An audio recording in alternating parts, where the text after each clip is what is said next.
नमस्कार दोस्तों, एक बार पुनः मैं आप सभी का स्वागत करता हूं आपके अपने YouTube चैनल तैयारी अपने ड्रीम की। आज दोस्तों इस वीडियो में हम एक बहुत ही इम्पोर्टेंट टॉपिक पढ़ने जा रहे हैं, जो कि अपने आप में एक बहुत ही आपकी तैयारी करने में एक बहुत ही अहम किरदार निभाता है और एक बहुत ही अहम रोल निभाता है। और उस टॉपिक का नाम है, उस चैप्टर का नाम है वैदिक संस्कृति या वैदिक काल। वैदिक संस्कृति या वैदिक काल में आज जो हम ये पार्ट 1 एक वीडियो होगा, और इस वीडियो में हम वैदिक संस्कृति को कवर करेंगे और इसके बाद इसका पार्ट 2 वीडियो भी आएगा, जिसे देखना आप लोग नहीं भूलिएगा। तो शुरू करते हैं। वैदिक संस्कृति या वैदिक काल। सबसे पहले ये जानते हैं कि वैदिक संस्कृति या वैदिक काल है क्या। वैदिक काल प्राचीन भारतीय संस्कृति का एक कालखंड है।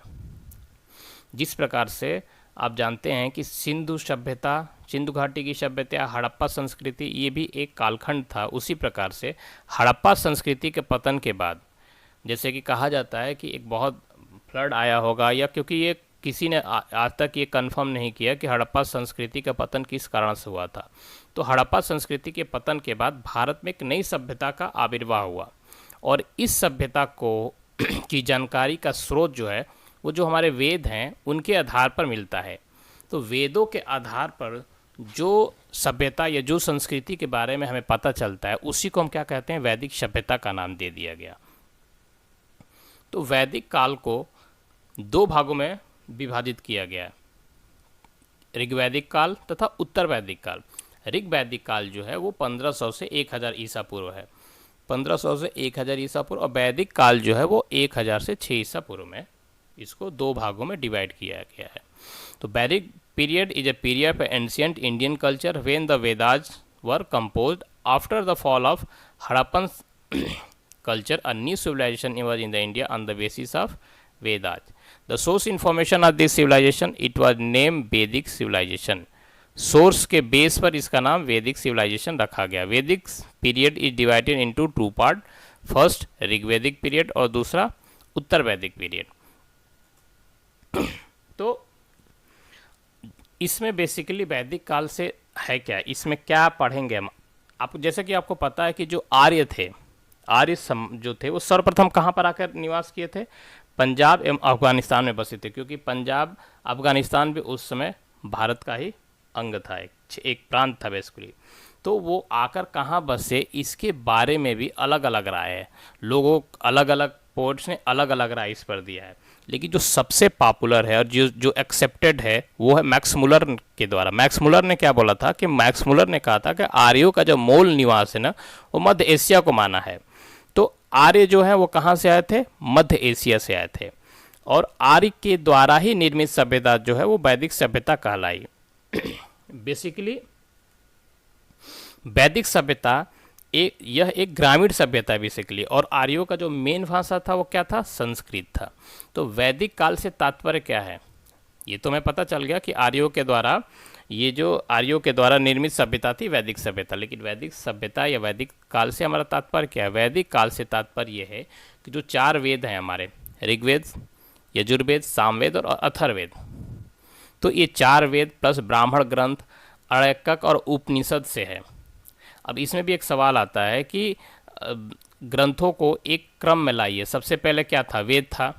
तो आप देखेंगे इसका आंसर यहाँ पर आपको मिल जाएगा। सबसे पहले वेद, फिर ब्राह्मण ग्रंथ, फिर आर्यवर्त और फिर उपनिषद। तो उपवेद जो है वो इसके अंग नहीं माने जाते, क्योंकि इनकी रचना जो हुई थी वैदिक काल के दूसरे चरण में हुई थी।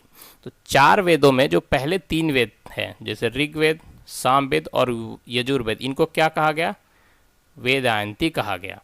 और अथर्ववेद को इसमें शामिल नहीं किया, क्योंकि इसमें तंत्र मंत्र, वशीकरण के अलावा और सांसारिक विषयों का उल्लेख है। तो आगे बढ़ते हैं और ये जानते हैं कि वैदिक काल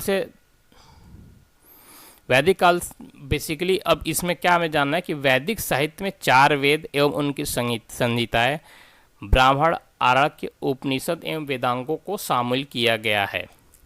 वैदिक literature include the 4 Vedas and their Samhitas, Brahmanas, Arya, Upanishad and Vedangas. वेदों की संख्या कितनी है? क्वेश्चन अगर आता कि वेदों की संख्या कितनी है, वेदों की संख्या 4 है। कौन कौन से? Rigveda, Samaveda, Yajurveda and Atharvaveda. There are 4 Vedas, Rigveda, Samaveda, Yajurveda and Atharvaveda. Rigveda, Samaveda, Yajurveda और अथर्ववेद विश्व के प्रथम प्रामाणिक ग्रंथ हैं। Rigveda, Samaveda, Yajurveda and Atharvaveda are the first authentic text of the world. तो वेदों को अपौरुषेय कहा गया है। क्यों? क्योंकि ये गुरु द्वारा शिष्यों को मौखिक रूप से कंठस्थ कराने के कारण वेदों को श्रुति की संज्ञा दी गई है।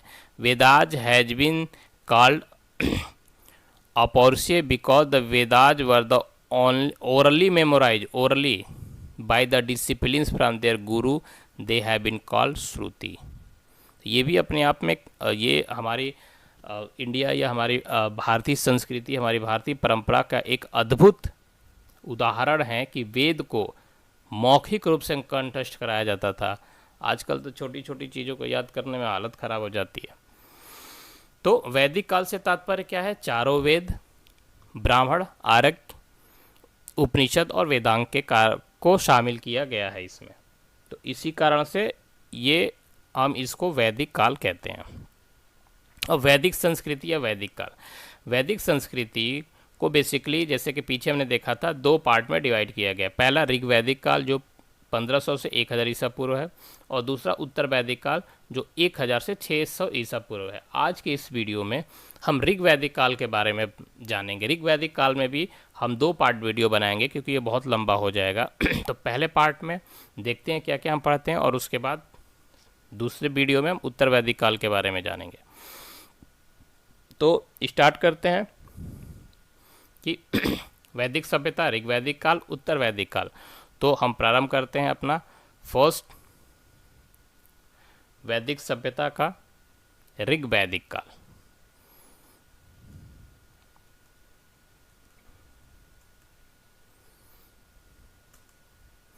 ऋग्वैदिक काल 1500 से 1000 ईसा पूर्व।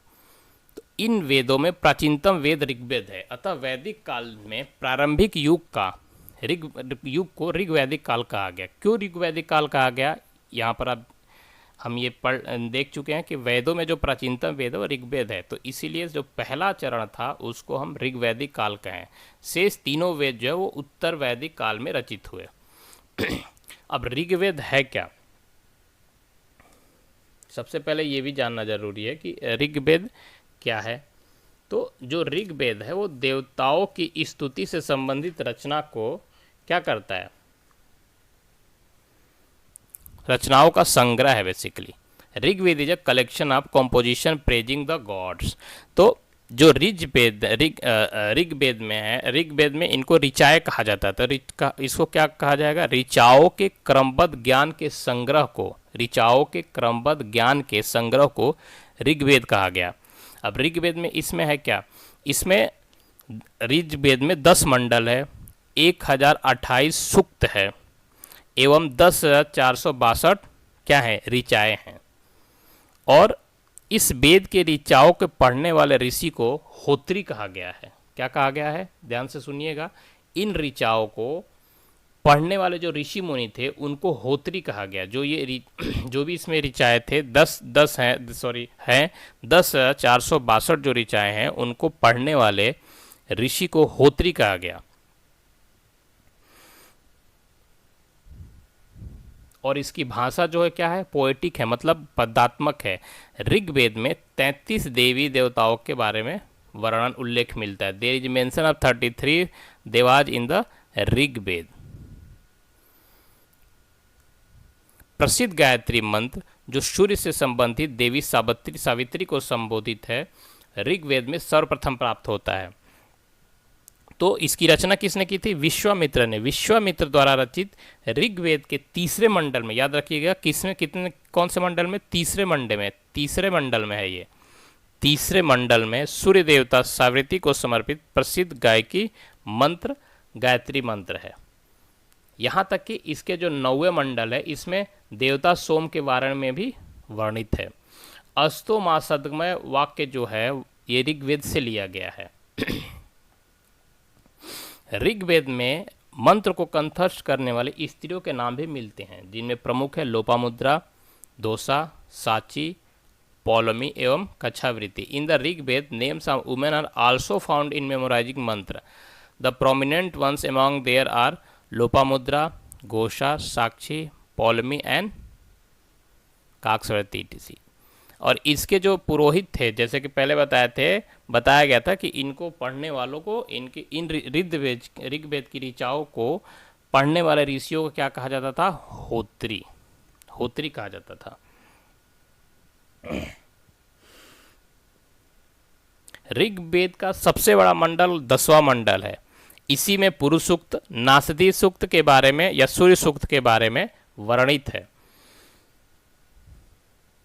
आगे बढ़ते हैं। अब देखते हैं भारत के इतिहास में या ऋग्वैदिक काल में सामाजिक जीवन कैसा था, क्योंकि बहुत इंपॉर्टेंट है कि सामाजिक जीवन कैसा था ये जानना। ऋग्वैदिक काल का सामाजिक जीवन। ऋग्वैदिक काल में समाज सहयोग और सहभागिता पर आधारित था। इस काल के समाज को प्रतिष्ठात्मक था। प्रतिष्ठात्मक मतलब क्या है कि जो पिताजी थे वो परिवार के जो फैमिली थी या उस फैमिली में जो सबसे एजेड थे, जैसे पिताजी के भी अगर पिताजी हैं, जैसे दादाजी अगर थे, तो उस परिवार के मालिक वो थे। प्रतिष्ठात्मक थी मतलब पुरुष, बेसिकली पुरुष वर्ग का उस पर अपना कंट्रोल रहता था, लेकिन स्त्री और पुरुषों में भेदभाव नहीं था। ऋग्वेद समाज में वर्ग विभेद नहीं था, सभी लोगों की सामाजिक प्रतिष्ठा समान थी। In the Rigvedic period the society was based on cooperation and participation. During this period the society was patriarchal, but there was no discrimination between men and women. There was no class distinction in the Rigvedic society, and all people had equal social status.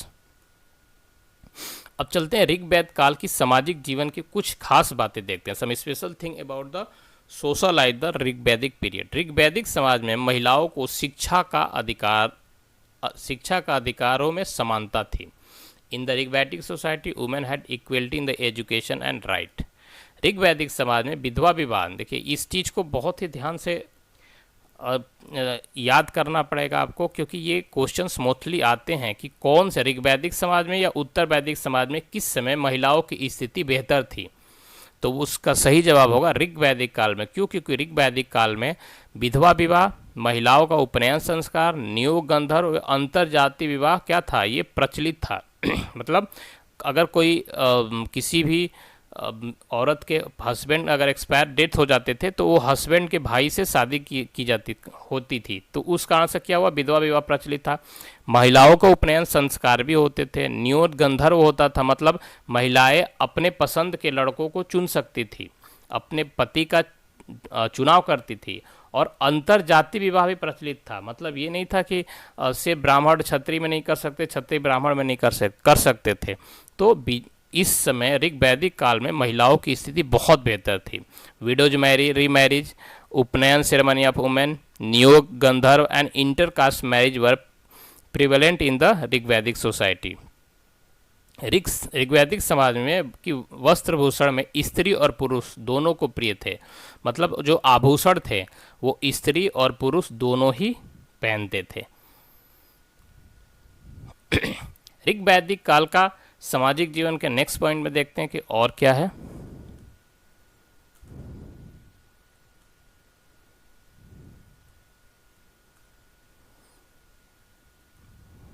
कुछ problems हो रही है।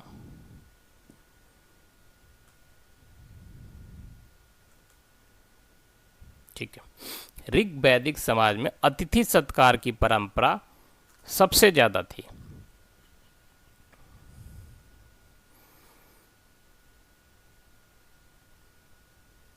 ऋग्वैदिक समाज में अतिथि सत्कार की परंपरा सबसे ज़्यादा महत्व थी। मतलब ऋग्वैदिक काल में जैसे है ना कि अपना जो अतिथि देवो भव ये जो था, ये ऋग्वैदिक काल में बहुत ही ज़्यादा इंपॉर्टेंस रखता था। ऋग्वैदिक समाज में सारथी और बढ़ई समुदाय को विशेष सम्मान मिलता था। In the Rigvedic society cater and the carpenter community enjoy special respect. ऋग्वैदिक समाज में अस्पृश्यता, सती प्रथा, पर्दा प्रथा, बाल विवाह ये ध्यान रखिएगा, इसमें बाल विवाह का प्रचलन नहीं, ये सारी चीज़ों का कोई सती प्रथा नहीं थी, कोई पर्दा प्रथा नहीं था, किसी प्रकार की छुआछूत नहीं थी। तो अनटचेबिलिटी, सती सिस्टम, प्रदोष system, child marriage were not prevented in Rigvedic society. ऋग्वैदिक सोसाइटी में ये सब चीज़ें नहीं प्रचलन थी। ऋग्वैदिक समाज में जो आर्य थे वो अपने एंटरटेनमेंट के लिए क्या करते थे, नृत्य संगीत करते थे, पासा खेलते थे, घुड़दौड़, मल्ल युद्ध या स्वीकर आदि मनोरंजन के प्रमुख साधन थे। The Rigvedic society dance, music, dice, horse racing, wrestling and स्वीकार were the main means of entertainment. ऋग्वैदिक समाज में शाकाहार का प्रचलन ज़्यादा था और ऋग्वैदिक समाज का जो मुख्य अनाज था वो क्या था, ये क्वेश्चन आते हैं। जौ था, यौ, इसको उस समय बोला जाता था यौ। तो ऋग्वैदिक समाज का जो मुख्य अनाज था वो जौ था। यहाँ ऋग्वैदिक में कई परिच्छंदों में ये प्रयुक्त अघन्य वर्ड लिखा गया है। अघन्य वर्ड का मतलब क्या हुआ, अघन्य वर्ड वो है जिसका वध नहीं किया जा सकता। तो ये किसके लिए प्रयुक्त होता था, ऋग्वेद में गाय के लिए ये वर्ड यूज शब्द किया गया है। ऋग्वेद में ब्रह्मा जी का उल्लेख तो है किंतु आत्मा का कोई उल्लेख नहीं है। ऋग्वेद के 10वें मंडल में 4 वर्णों का उल्लेख मिलता है। 4 वर्ण के उल्लेख कहाँ मिलता है, ऋग्वेद के 10वें मंडल में। 10वें मंडल में क्या, जो 10वें मंडल में चातुर्य समाज की कल्पना का आदि स्रोत था, ऋग्वेद के 10वें मंडल में वर्णित पुरुष सूक्त है। पुरुष सूक्त ही है जिसके अनुसार से ये कहा जाता है कि 4 वर्ण ब्राह्मण, क्षत्रिय, वैश्य तथा शूद्र जो है वो आदि पुरुष ब्रह्मा के क्रमशः मुख, भुजाओं, जंघाओं और चरणों से उत्पन्न हुए हैं। तो ये ऋग्वेद के 10वें मंडल में वर्णित पुरुष सूक्त है जिसके अनुसार से ये बात है। पुरुष सूक्त देखिए, पुरुष सूक्त के 4 वर्णों में ये उल्लेख मिलता है। इसका मुताबिक आदि पुरुष के मुख से ब्राह्मण, भुजाओं से क्षत्रिय, जांघों से वैश्य, चरणों से शूद्र पैदा होते। इस तरह का वर्ण व्यवस्था का उल्लेख ऋग्वेद में पाया जाता है। समाज जो था वो प्रतिष्ठात्मक था। पिताजी का जो वो संयुक्त परिवार जो रहती थी, संयुक्त परिवार प्रथा चल, the society was patriarchal and the joint family system was prevented. परिवार का जो मुखिया था उसे कुलप कहते थे, उस समय कुलप कहलाता था। परिवार को कुल कहा जाता था। The head of the family was called kulapa and the family was called kul. तो कई कुल मिलकर क्या करते थे, ग्राम बनाते थे, और कई ग्राम मिलकर विष बनाते थे। कई विष मिलाकर क्या बोलते थे, जन मिलाते थे, और कई जन मिलकर जनपद या राष्ट्र बनाते थे। तो इस प्रकार से जो अगर क्वेश्चन आती है कि ऋग्वेद में समाज की सबसे छोटी इकाई कौन सी होती है, तो ऋग्वेद में समाज की सबसे छोटी जो इकाई है वो क्या थी, कुल थी। कुल क्यों, क्योंकि सबसे छोटी इकाई कुल फैमिली हो गया बेसिकली। आज के समय में family, the family was called kul. तो कुल के बाद से कुल, जब 2-4 कुल मिलते थे या ज़्यादा तो फिर क्या बनता था, गांव, ग्राम बनता था, विलेज बनता था। और जब विलेज मिलते थे तो विष बनता था, और विष जब बनते थे तो जन बनता था, और जब बहुत सारे जन बनते थे तो क्या बनता था, राष्ट्र। तो इस चीज़ को ध्यान रखिएगा। ये एक सीरीज है। अगर ये सीरीज कभी कभी पूछता था कि ऋग्वैदिक काल की सामाजिक जीवन में किस प्रकार की शैली थी, सबसे समाज में सबसे छोटा इकाई क्या था, तो कुल जो है वो सबसे छोटी इकाई होती थी। अतिथि संस्कार की परंपरा का सबसे ज़्यादा महत्व था, और जो ऋग्वेद में जो लोग बिजनेस या व्यवसाय करते थे उन्हें क्या कहा जाता था, पाड़ी कहा जाता था। जो धनी थे और व्यापार करते थे। Another class was Panis who were the rich and did trade. भिखारियों और कृषि दासों का कोई अस्तित्व नहीं था। ये क्वेश्चन आता है कि ऋग्वेद में कथन दे देता था, कथन दे देगा, ऊपर एक कथन और नीचे दूसरा, ये दिखाएगा उसमें कि क्या ऋग्वेद में दासों का कोई अस्तित्व था या दासी प्रथा थी। तो ऋग्वेद में किसी प्रकार का कोई दासी प्रथा नहीं थी। ऋग्वैदिक काल का सामाजिक जीवन में संपत्ति की इकाई गाय थी, जो विनिमय का माध्यम भी थी। उस समय गाय को बहुत ही, मतलब अपने जिसके पास ज़्यादा गाय थी वो बहुत ज़्यादा रिच था, संपत्ति थी। और इसी एक्सचेंज के लिए the unity of property was the cow which was the also medium of exchange. Exchange के लिए, बड़े बड़े ट्रेड करने के लिए गाय को क्या किया जाता था, माध्यम बनाया जाता था। उस समय क्या था, सोमरस का प्रचलन था। सोमरस ये क्या था, वनस्पति से मिलता था, आज की तरह का सोमरस नहीं। उस समय जो सोमरस था वो वनस्पतियों से मिलकर बना होता था। और जैसा कि मैं अभी पीछे वीडियो में हमने देखा था, अपाला, घोष, मैत्री, विश्वरा, गार्गी आदि विदुषी महिलाएं ऐसी थी जो ऋग्वेद के को कंठस्थ याद कर ली थी। सर्वप्रथम जाबलो उपनिषद में चारों आश्रम, ब्रह्मचर्य, गृहस्थ, वानप्रस्थ तथा संन्यास आश्रम का उल्लेख मिलता था। For the first time in Jabala Upanishad there is a mention of the 4 ashram, ब्रह्मचार्य, गृहस्थ, वानप्रस्थ एंड संन्यास। तो ये क्वेश्चन आ जाता है कि सबसे पहले चारों आश्रम के बारे में किस उपनिषद में वर्णित है। तो आप इसको सही से लर्न कीजिएगा। वर्ण व्यवस्था कर्म आधारित थी, यह जन्म पर नहीं बल्कि धर्म कर्म पर आधारित थी। जो वर्ण व्यवस्था थी, वर्ण व्यवस्था क्या है, ब्रह्म व्यवस्था मतलब ब्राह्मण, क्षत्रिय, वैश्य और शूद्र। ऋग्वैदिक काल में ये जो वर्ण व्यवस्था थी कर्म के आधार पर थी, ना कि जन्म के आधार पर थी। जैसा कि ऋग्वेद में एक जगह ये दिखाता है कि मैं एक वैद्य हूँ, मेरे पिता बिजनेसमैन हैं, मेरी माँ एक, मतलब अलग अलग व्यवसाय करने वाले एक परिवार के ही बंदे होते थे। मतलब कोई उसमें ब्राह्मण होता था तो कोई क्षत्रिय होता था, कोई वैश्य होता था, कोई शूद्र होता था। ये बेसिकली कर्म के आधार पर था, ना कि जन्म के आधार पर। तो ये सवाल आता है कि ऋग्वैदिक काल में जो वर्ण व्यवस्था थी वो कर्म के आधार पर थी या जन्म के आधार पर थी। तो उसका सही आंसर होगा कर्म के आधार पर थी, ना कि जन्म के आधार पर थी। जिसको ध्यान रखिएगा, वर्ण व्यवस्था कर्म आधारित था, जन्म आधारित नहीं था। और तो ये वहाँ की सामाजिक स्थिति थी, उस समय सामाजिक स्थिति थी। अब हम बढ़ते हैं वैदिक युग के राजनीतिक की तरफ की। उस समय राजनीतिक जीवन कैसा था।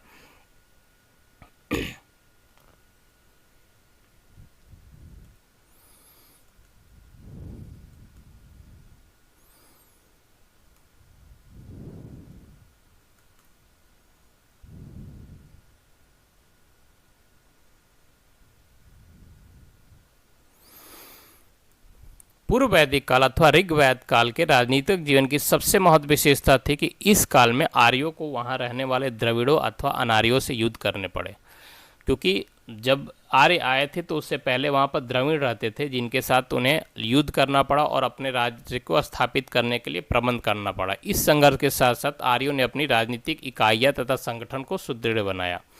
जब वहाँ पर आए तो वहाँ पर पहले से द्रविड़ थे, उनके साथ फिर वहाँ पर रहने के लिए उन्हें वही युद्ध करना पड़ा। और युद्ध के दौरान फिर जाकर वो अपने छोटे छोटे ग्रुप में अपने लिए राज्य स्थापित किए।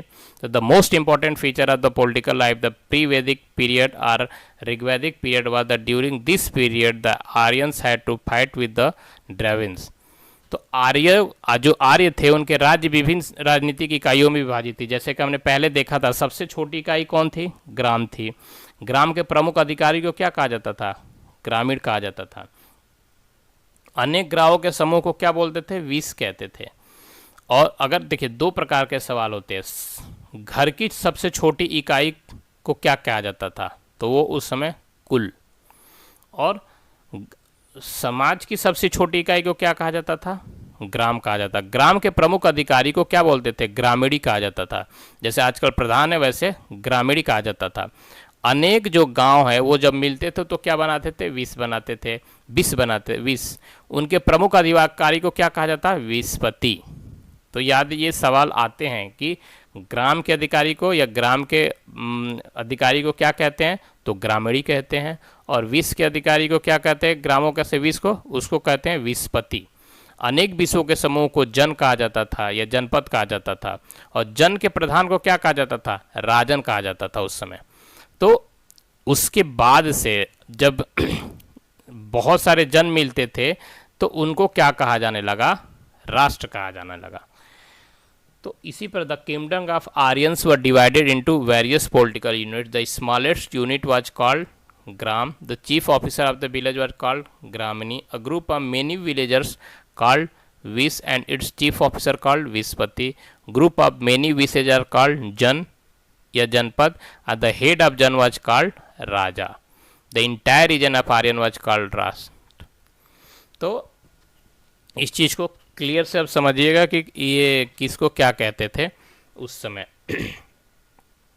तो ऋग्वैदिक काल में शासन का जो स्वरूप था वो राजतंत्रात्मक था, मतलब सामान्यतः जो राजा थे वो वंश परंपरा के अनुसार से नियुक्त तो किया जाता था, लेकिन फिर भी राजा के निर्वाचित किए जाने का भी कहीं कहीं उल्लेख मिलता है।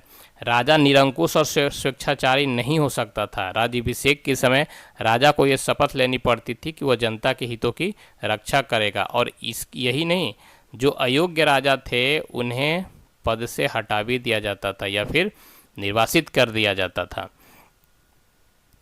तो उस समय ऐसा नहीं था कि जो राजा अगर बन गए तो वंशानुगत तो थे, लेकिन अब वो अपनी मनमानी करेंगे, काम नहीं करेंगे, तो उनको वहाँ पर फिर भी जनता उनको एक्सेप्ट करती थी, ऐसा कुछ नहीं होता था। जो युद्ध के कबीले का नेतृत्व जो था वो राजा ही करते थे। युद्ध का कबीले का नेतृत्व कौन करता था? राजा करता था। युद्ध के लिए गविष्टि शब्द का प्रयोग किया गया है। जो युद्ध होता था, युद्ध के लिए गविष्टि शब्द का प्रयोग किया गया है। इसी में दशराज युद्ध का उल्लेख ऋग्वेद के 7वें मंडल में है।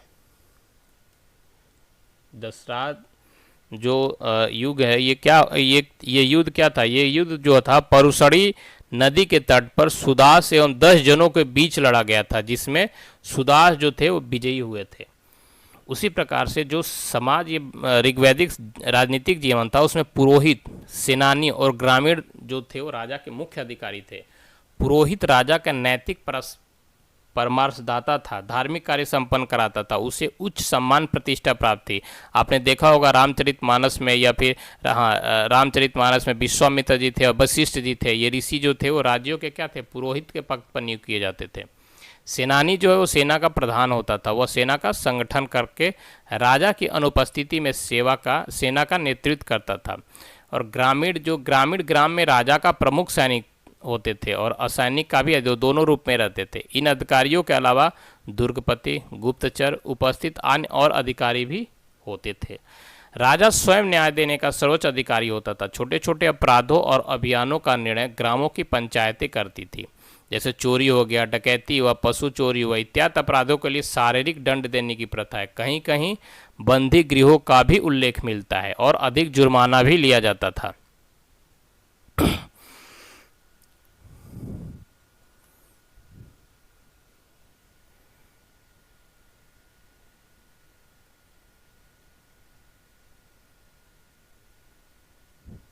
इस समय जो स्त्रियां थी वो अपने पति के साथ यज्ञ कार्य में बैठती थी।